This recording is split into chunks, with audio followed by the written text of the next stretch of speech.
போதும் நிறுத்துங்க. சும்மா நான் கொடுத்தேன், நீ கொடுத்தேன், அதுக்கு கொடுத்தேன், இதுக்கு கொடுத்தேன்னு சொல்லிக்கிட்டே இருக்கிறீங்க. எதுக்காக கொடுத்தீங்க? சும்மாவை கொடுத்தீங்க. எங்கள் அப்பா வேலை பார்த்தாங்க, வேலை பார்த்ததுக்கு பலனா உங்களுக்கு கொடுத்துருக்கீங்க. அதுவும் திருப்பி அடைச்சிக்கிட்டு தானே இருக்காரு எங்கள் அப்பா அப்படின்னு சொன்னோன்னே, அம்மா அம்மா நிறுத்துமா அப்படின்னு மதி அப்பா திட்டுறாரு. அப்பா நீங்கள் விடுங்கப்பா, என்ன அடிமையா அவருக்கு? உடனே பார்க்குறாங்க மலர், ஆஹா ஆரம்பிச்சுட்டாடா மதியோட வேட்டைய அப்படின்னு நினைக்க பாக்கியராஜும் வந்து வேகமாக பக்கத்தில் வராரு. மதி கொஞ்சம் ப்ளீஸ் என்ன என்ன நினச்சிட்டு இருக்கீங்க? இவர் சும்மா சும்மா அதை இதையும் பேசுவார். கடைசியாக என் தங்கச்சி யார்கிட்ட பேசுனா இவருக்கு என்ன அப்படின்னு சொல்ல தங்கராஜு செம்மக்கம் வருது. என்னடா சுரேஷ் உன் பொண்டாட்டி ரொம்ப பேசுகிறா, ஐயோ மாமா ப்ளீஸ் ப்ளீஸ் அப்படின்னு சொல்லிட்டு, ஏய் நீ சும்மா இருக்க மாட்டியா அப்படின்னு சொல்ல, மாப்பிள்ள கொஞ்சம் பொறுமை, என்னம்மா மதி அப்படிங்கிறாங்க. இங்கே பாருங்கப்பா, அவர் சும்மா சும்மா காசு கொடுத்தேன்னு சொல்லிட்டு இருக்காரு. என்ன நீங்கள் திருப்பி கொடுத்துட்டு தானே இருக்கீங்க அப்படிங்கல, என்னப்பா உன் பொண்ணு ரொம்ப பேசுது அப்படின்னு தங்கராஜு அப்படியே மதியை பார்க்கிட்ட திரும்ப, இல்லை சார் அது வந்து அப்படிங்கிறாங்க. சரிப்பா நான் உங்களுக்கு எதுவுமே செய்யலை, 30 லட்ச ரூபா நீ கடையை வாங்கியிருக்கீல, அந்த காசை கொடுத்துரு, நான் போயிடுறேன், உன் வீட்டில் நிற்கவே இல்லை அப்படின்னு. சார் திடீர்னு கேட்டா நான் எப்படி சார், என்னன்னு சார்? அப்பா நில்லுங்க, எதுக்கு இப்போ நீங்கள் அவர் காசு கேட்குறாரு நீங்கள் கெஞ்சிட்டு இருக்கீங்க? விட்டா தவணை கேட்பீங்க போல இருக்கே, இத்தனை நாளை தந்துடுறேன் அத்தனை நாளை தந்துடுறேன்னு. மதி நீ வாய மூடு அப்படின்னு அவங்க அப்பா சொல்ல, அப்பா எதுக்குப்பா கொடுக்கணும்?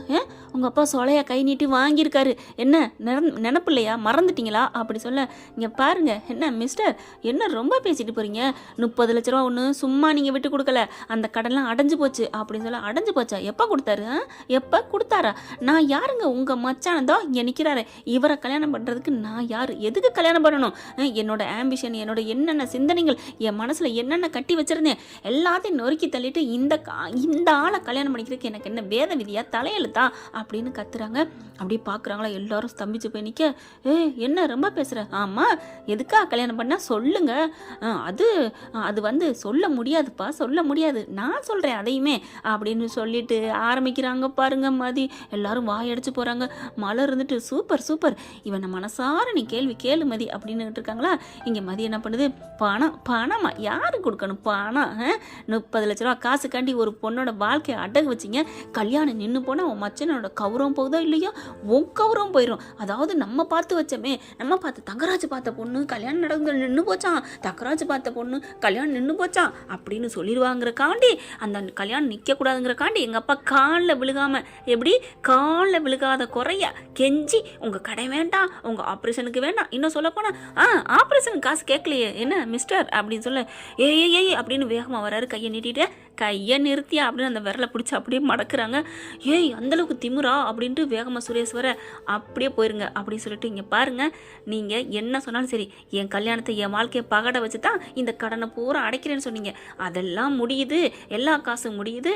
ஒரு ஓனர் தான் முதலாளி நம்மக்கிட்ட வேணாம் தர்மம் எடுக்கிற மாதிரி வந்து கெஞ்சுறானேன்ட்டு தான் பெத்த பொண்ணோட எண்ணம் என்னன்னு தெரிஞ்சிருந்தோம் அடகு வச்சுட்டு என்னை கல்யாணம் பண்ண வச்சிருக்காரு. அந்த கல்யாணத்தில் உங்கள் கடை எல்லாம் முடிஞ்சு போச்சு. அப்படி இருக்கையில நீங்கள் கடன் கேட்பீங்களா? கடன் என்ன அப்படி இருந்தா முடிஞ்சு போச்சா? நீ இம்புடி பேசுறல, இனிமே முடியாது, நான் விட்டு கழிக்கலாம் முடியாது. உங்கள் அப்பாவுக்கு பண்ண ஆப்ரேஷன் செலவு, இந்த 30 லட்சம் கொடுத்தது எல்லாத்தையும் எண்ணி வை. ஐயோ விடுங்களேன்னு ஆளுக்கு இங்கிட்டு பறக்குறாங்க. இது ரெண்டும் கோழி சண்டை மாதிரி, ரெண்டும் கோயங்கன்னு சண்டை போட்டுட்டு இருக்குதுங்க. கடைசியாக என் பணத்தை வைக்கணும் அப்படிங்கல. நிறுத்துங்க, இப்போ என்ன உங்களுக்கு பணம் தானே வேணும்? ஆமாம் அப்படிங்கிறாங்களா. எங்களுக்கு உங்கள் பணமும் தேவையில்லை, எங்களுக்கு எதுவும் தேவையில்லை அப்படின்னு சொல்ல, அப்பா திருப்பி தந்துடுறியா? திருப்பியெல்லாம் தர்றேன், அது அப்புறம் எதுக்கு இந்த தாலி இங்கே இருக்கணும்? நான் ஏன் கல்யாணம் பண்ணி அந்த வீட்டில் இருக்கணும்? இதெல்லாம் அடைச்சிட்டேன்னு சொன்னதுனால தானே அப்படின்னு சொன்னோன்னு, அப்படியே ஐயோ மலர் வருது. மதி என்ன பண்ண போகிற? சும்மா விடுங்கக்கா, இவங்க பேசிக்கிட்டே இருப்பாங்களா, நாளைக்கு குத்தி காமிச்சிட்டே இருப்பாங்களா, நாங்கள் அப்படியே சும்மா வாயில் விரலை வச்சுக்கிட்டே உட்காந்துட்டு இருப்போமா? டக்குன்னு என்ன பண்ணுறாங்க, இந்த தாலி எனக்கு வேணாம், இதை நான் கழட்டி உங்கள் மூஞ்சில் விட்டு எறிஞ்சிடுறேன், அடுத்து கொஞ்சம் கொஞ்சமாக 1 வருஷத்தில் உங்கள் கடை எல்லாத்தையும் நான் அடைக்கிறேன் அப்படின்னு சொன்ன சுரேஷ் பதறி போகிறாரு. என்ன இது அப்படின்னு பார்க்க மலர் என்ன பண்ணுது, சுரேஷை பிடிச்சி இழுத்துட்டு போகுது. இங்கே பாரு சுரேஷ், நான் வந்து சும்மா சொல்லலை, மதி எனக்கு ரொம்ப நாளாக தெரியாது, உன்னை எனக்கு பிடிக்கும், என்ன நல்லா தெரியும், உன்னை பற்றி தெரிஞ்சதுனால தான் சொல்கிறேன், நீ நல்ல பையன், உனக்கு ஏற்ற பொண்ணு மதி மாதிரி பொண்ணு உனக்கு கிடைக்காது. என்ன உன் மேலே கம்ப்ளைண்ட் கொடுத்தா? கம்ப்ளைண்ட் எதுக்காக கொடுத்தா? மனசார தொட்டு பற்றி சொல்லு, உன் மனசை தொட்டு சொல்லு, உன் பக்கம் தப்பு இருக்கா இல்லையான்னு அப்படிங்கல. அண்ணி ஆமாம் உன் பக்கம் தான் முழுக்க தப்பு, அது எல்லாம் தெரிஞ்சனால அவள் கம்ப்ளைண்ட் கொடுத்தா. மதி நேர்மைக்கு பேர் போனவ, அது உனக்கு தெரியுமா அப்படிங்கல. பார்க்குறாரு அப்படின்னு நின்றுக்கிட்டு, ஆமாம் சுரேஷ் அவர் ரொம்ப நல்ல பண்ணுறா, இங்கேயும் வந்து என்ன எனக்கு அநியாயம் நடக்குதுன்னு எனக்கா குரல் கொடுக்குறா, அவ்வளோதான். நீங்கள் எல்லாரும் அநியாயத்தை கண்டு அமைங்க போயிருந்தீங்க. அவள் தான் பொங்கி எழுந்தா. அவள் ரொம்ப நல்ல பொண்ணுங்க, பாத்தியா எப்படி நம்ம பிள்ளையோட நல்லா விளையாடுறா, சிரிக்கிறா, பேசுகிறா.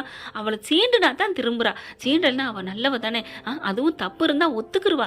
இப்போ கூட பாரு, காசை சொல்லி சொல்லி காமிக்கலாமா, அந்த சின்ன பொண்ணுட்டு ஃபோனை வாங்கி பறிக்கலாமா. இப்போ நீ ஃபோன் யாரோட பேசிக்கிட்டு இருக்க, உன் ஃபோனை கொடுன்னு அவங்க அப்பா அம்மா கொண்டாந்து பறிச்சா நீ என்ன பண்ணுவ, அதை மட்டும் சொல்லு. பறிச்சா நான் அடிச்சு போடுவேன். இப்போ தெரியுதா உனக்கு கோவம் வருதுல்ல. ப்ளீஸ் சுரேஷ், நான் சொல்கிறத புரிஞ்சுக்கோ. அவள் ரொம்ப நல்லவ, எனக்கு கூட பிறந்த தங்கச்சி மாதிரி என் கூட இருக்கா தெரியுமா. நான் சமைக்கையில் இடையில எந்திரிச்சு வந்து நானும் வேலை பார்க்குறேக்கான்னு எனக்கு பார்த்து கொடுப்பா. எனக்கு வேலை பார்த்து கொடுக்குறனால தான் அவளுக்கு நான் சப்போர்ட் பண்ணுறேன்னு நினைக்காத. அவளை பற்றி நீயே கண்ணை மூடி நினச்சி பாரு, நல்லவளா கெட்டவளான்னு. எவ்வளோ மனசு நல்ல மனசாக இருந்தா நீ இந்த மாதிரி எல்லா வேலையும் பண்ணேன்னு தெரிஞ்சும் கண்ணை மூடிட்டு வந்து கையெழுத்து போட்டு கொடுத்துட்டு போனால. போலீஸ் ஸ்டேஷனுக்கு வந்து என்ன சொன்ன, நீங்கள் எப்படி கம்ப்ளைண்ட் எழுதிருந்தீங்க, அவள் வந்து பொய்யா சொல்லிட்டேன், நான் வந்து தவறாமல் தெரியாமல் தவற பண்ணிட்டேன் அப்படின்னு எழுதிருந்தீங்க. அப்போவே அவளுக்கு சொல்ல தெரியாது, நான் நேர்மையாக தான் நடந்துக்கிட்டேன், என் புருஷன் என்னை தப்பாக சொல்கிறாருன்னு. ஏன்னா விட்டு கொடுத்துட்டு வந்தா உனக்காண்டி. அவள் உனக்காக அதை விட்டு கொடுத்தப்ப, ஆனால் வந்த அன்னைக்கு சொன்னால் நான் விட மாட்டேன்னு. அதுக்கப்புறம் புருஷன் முக்கியம் எல்லாரும் சொல்கிறத கேட்டு மனசு மாறினால இப்போ பாரு இங்கே சண்டை நடந்துட்டு இருக்கு. உன் கையில் தான் இருக்குது. ப்ளீஸ் உன் அண்ணன் மாதிரி நீயும் போயிடாத சுரேஷ். தயவு செஞ்சு கெஞ்சி கேட்குறேன். உங்கள் அண்ணன் வந்து 4 சவத்துக்குள்ள வந்து காலை பிடிப்பாரு, கையை பிடிப்பாரு, ஆனால் எதிரில் கேட்கவே மாட்டார். நீ மதிக்கிட்ட போய் 4 சவத்துக்குள்ள கையை பிடிக்கிறியோ காலை பிடிக்கிறியோ அது கூட தேவையில்லை. ஆனால் பொது இடத்துல பொண்டாட்டியை விட்டு கொடுத்துறாத சுரேஷ், நான் உன்கிட்ட கெஞ்சி கேட்டுக்கிறேன் அப்படிங்கிற பார்க்குறாரு. உன் காலில் வேணாலும் விழுகிறேன்னு விழுக போயிடுறாங்க. அண்ணி என்ன நீ அண்ணி அம்மாவுக்கு சமம்னு எனக்கு நான் கேள்வி படிச்சிருக்கேன் தெரியும் அப்படின்னு சொல்லிட்டு விடுங்க நான் பார்த்துக்கிறேன் அப்படின்னு அங்கேருந்து வராரு. வேகமாக வராங்களா, இப்படி சண்டை வருது. ஏய் தாலியை எடுக்காதடி அப்படின்னு அவங்க அம்மாவும் தங்கச்சியும் அதாவது எடுக்க விடாமல் பண்ணுறாங்க. தங்கராஜ் என்ன பண்ணுறாரு, என்ன இப்போ என்ன கழட்டு கூடு அப்படிங்கல பார்க்குறாங்களா. இந்த தரேன், நீ உன்ன மாதிரி ஒரு கையாளாதன்ட்ட எங்கள் அப்பா வேலை பார்க்குறதும் தப்பு, உன் தயவில் இந்த தாலி கழுத்தில் இருக்கிறது தப்பு, கலெக்டரி பார்க்கலாம் அப்படின்னு கேள்வி. சுரேஷ் வந்துட்டு மாமா அப்படின்ட்டு வராங்க கத்திக்கிட்டு. என்னது இருந்தால் பொண்டாட்டி ஏன் பொண்டாட்டியை பார்த்து வாடி போடுவியா அப்படிங்கிற மாதிரி வர. இந்த பிள்ளை தாலியை கலட்ட எல்லாம் கரெக்டாக இருக்குது. கரெக்டாக தங்கராஜ் என்ன பண்ணுறான், என்ன ரொம்ப பேசிக்கிட்டு இருக்கேன்னு சொல்லிட்டு குடு தாலியை குடு அப்படின்னு சொல்ல, இந்தாடா வச்சுக்கடா அப்படின்னு சொல்ல, என்னது டாவா அப்படின்னு ஓங்கி அறையிறாருங்க. டான்னு சொன்னோன்னு கோவம், போயான்னு சொன்னதுக்கே இத்துக்கிட்டேன், இப்போ போடான்னு சொன்னால் விடுவாங்களா என்ன. ஓங்கி அறைய அப்படி கையை ஓங்க பலார்னு அப்படியே வந்து, அதாவது கையை பிடிக்கிறாருங்க சுரேஷ். பலார்னு அறையெல்லாம் விழுகலைங்க. போலீஸ் புருஷன் விடுவாரா என்ன பொண்டாட்டி மேலே கை வைக்கிறதுக்கு. மாப்பிள்ள என்ன அப்படின்னு, மாமா என்ன, மலர் அங்கேருந்து வருது. அப்பா நான் பால் பார்த்தது வீணா போகலை அப்படிங்கிற மாதிரி நினச்சிட்டு வராங்க. என்ன மாமா பண்ணிட்டீங்க, என்ன பண்ணிட்டீங்க. டே அவள் தான்டா அவன் தாலியை கழட்டுறானா, நீங்கள் கேட்ட வார்த்தைகள் அப்படி. டே மாப்பிள்ள என்னடா, புரிஞ்சு போச்சு, நீ மாறிக்கிட்டு வரடா. மாமா நான் மாறிக்கிட்டு வரல, கீறிக்கிட்டு வரல, நீங்கள் என்ன நினச்சிட்டீங்க, வந்தது சாப்பிட, அதை விட்டுட்டு கண்டதை பேசிக்கிட்டு அப்படிங்கல. ஓ அப்போ உன் குழந்தையாவுக்கிட்ட நான் ஃபோனை கேட்டது தப்பா, எனக்கு உரிமை இல்லையா. ஐயோ எனக்கே அந்த உரிமை இல்லை மாமா, ஏன்டா அப்படி நடந்துக்கிற, உரிமை இருக்குன்னு கேளுடா. இவன் ஒரு கேனக்கிருக்கேன், என்ன நடந்துட்டு இருக்கு எதை கேட்குறேன் பாருங்களேன். அதுக்கப்புறம் மதி ப்ளீஸ் எங்கள் மாமா ஏதோ ஒரு தெரியாமல் லூஸ் தனமாக நடந்துக்கிட்டாரு. டேய் என்னடா மாப்பிள்ள மாமா லூசுங்கிற, உனக்கா பொறுத்து போனா நீ என்னையவே நீயே லூசும்பியா அப்படின்னு கத்த. மாமா ப்ளீஸ் அப்படின்னு சொல்லிட்டு நீ தாலியை உள்ளர போடு அப்படின்னு தாலியை எடுத்து படக்குன்னு அவங்க ஜாக்கெட்டுக்குள்ள எடுத்து போட்டுறாரு. அப்படின்னு பார்க்குறாங்க மதி என்னண்டு. அப்படி லைட்டாக கையும் அப்படியே அவங்க கழுத்தில் படுது. அவருக்கு உள்ளுக்க விடையில அப்படி உள்ளுக்க சொறி விடுறாங்கல்ல, அப்படி தாங்க மின்சாரம் என் மீது பாய்கின்றதுன்னு மதி அப்படியே மயங்கி போயிடுது. சுரேஷுக்கும் ஒரு மாதிரி ஆகுதுங்க. அதாவது மதியோட பாடி டச்சிங் ஆகுதா, அப்படியே அவருக்குமே சிலுக்குது. அப்படியே கையை பார்க்குறாரா, ஏதோ ஒரு வேகத்தில் உள்ளுக்க விட்டுட்டாரு. அதுக்கப்புறம் அங்கிட்டு வராங்க. ஒரு மாதிரி ஆகுறத மலர் பிள்ளையும் பார்க்குது. அப்படியே அங்கிட்டு போகிறாரு. என்ன சொல்லுவாங்க, ரஜினி சொன்ன மாதிரி கடவுளேன்னு சொல்லாமல் ஐயோ என்னாச்சு அப்படின்னு போக, மதியம் ஒன்றும் சொல்லலை, கப் சிப் கதவுடைன்னு சோஃபாவில் உட்காந்துடுறாங்க. மலர் பார்க்குது, இனிமேல் இந்த 2 பேரும் விக்கெட்டு, இனிமேல் இவங்க 2 பேரும் பேச மாட்டாங்க, நம்ம தான் பேசணும் அப்படின்ட்டு அண்ணே வாங்கினேன் அப்படி சொல்லி அங்கிட்டு இழுத்துட்டு போகிறாங்க. அடுத்தடுத்து சரி எல்லாம் இதை விடுங்கப்பா, சாப்பிடணும் அப்படின்னு சொல்லிட்டு சாப்பாடு வைக்கணுங்கிறாங்களா. ஆனால் சுரேஷுக்கு சாப்பிடவும் பிடிக்கல, மதிக்கு சாப்பிடணும்னு தோணவும் இல்லை. மலர் வந்து கலாய்க்கிறாங்க. என்ன மதி என்ன ஓடிக்கிட்டு இருக்கு. அக்கா எனக்கு ஏதோ ஒரு மாதிரி இருக்குக்கா. ஏன் என்னாச்சு. வலைக்குள்ள எலி வந்து மாட்டிருச்சா அக்கா, என்ன சொல்கிறீங்க. அதனால தானே இங்கே மயங்கி போய் கிடக்குறீங்க அப்படின்ட்டு மலர் போக, நான் போய் கொழுந்தனரை கிண்டல் பண்ணணும் அப்படின்னு அப்படின்னு சுரேஷுக்கிட்ட போகணும்னு திரும்புகிறாங்க.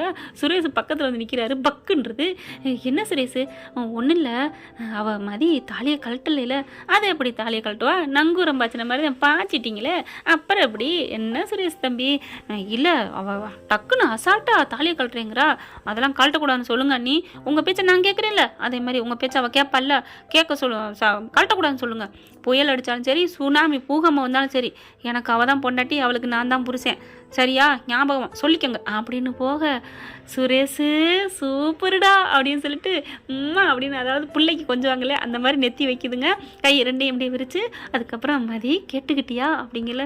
அக்கா நானாவே இல்லைக்கா, எனக்கு ஒரு மாதிரியாக இருக்குக்கா. ஏண்டி? அவர் என்னை தொட்டாரா? தொட்டதே ஒரு மாதிரி ஆயிடுச்சுக்கா. இன்னும் எவ்வளவோ இருக்குது தெரியுமா? அதெல்லாம் நடந்தால் நீங்கள் 2 பேரும் அடுத்தவங்க பேச்சை கேட்கவே மாட்டீங்கடி. அதனால தாண்டி நிறைய பேர் கட்டுண்டு கிடக்குறாங்க புருஷன் பொண்டாட்டி ஆன கையோட. பிறந்ததெல்லாம் மறந்துட்டு அப்படி சொல்ல. போக்கா, அப்படிலாம் இல்லை, நான் பிறந்தவங்கள மறக்கவே மாட்டேன். ஓ அப்படியா? ஒரு சுண்டு விரல் பட்டதுக்கே இப்படி இருக்கிற. பாப்பான் வீட்டுக்கு போனோன்னே உனக்கு சாந்தி முகூர்த்தத்துக்கு ஏற்பாடு பண்ண சொல்லுவோம்ல. அக்கா போக்கா அப்படின்னு வெக்கப்பட, சுரேஷ் அங்கே வந்துட்டு என்னது சாந்தி முகூர்த்தமா அப்படின்னு அவர் வெக்கப்படுறாரு. அதை பார்த்து மதி வெக்கப்படுது, மலர் வெக்கப்படுது, எல்லாரும் வெக்கப்படுறாங்க. ஓகே ஃப்ரெண்ட், பார்க்கலாம் இதான் தொடர்ச்சி அடுத்த பகுதியில் என்ன நடக்க போகுதுன்னு. இந்த பதிவு உங்களுக்கு பிடிச்சிருந்துச்சுன்னா உங்கள் பொண்ணான கையில் ஒரு லைக்கை போட்டு சப்ஸ்கிரைப் பண்ணி ஆதரவு கொடுங்க அன்பான உறவுகளே. Thank you friend. இந்த வீடியோ உங்களுக்கு பிடிச்சிருந்தா தயவு செய்து லைக் பண்ணுங்க. இன்னும் அப்டேட்ஸ்க்காக சேனலை சப்ஸ்கிரைப் பண்ண மறக்காதீங்க. நம்ம கிட்ட இருக்க எல்லா சேனல்ஸோட லேட்டஸ்ட் வீடியோ அப்டேட்ஸ்க்காக மேல ரைட் சைடுல காட்டுற லிங்கை கிளிக் பண்ணி வாட்ஸ்அப் குரூப்ல ஜாயின் பண்ணுங்க. உங்களிடம் விடைபெறுவது நான் உங்கள் மெஹர்.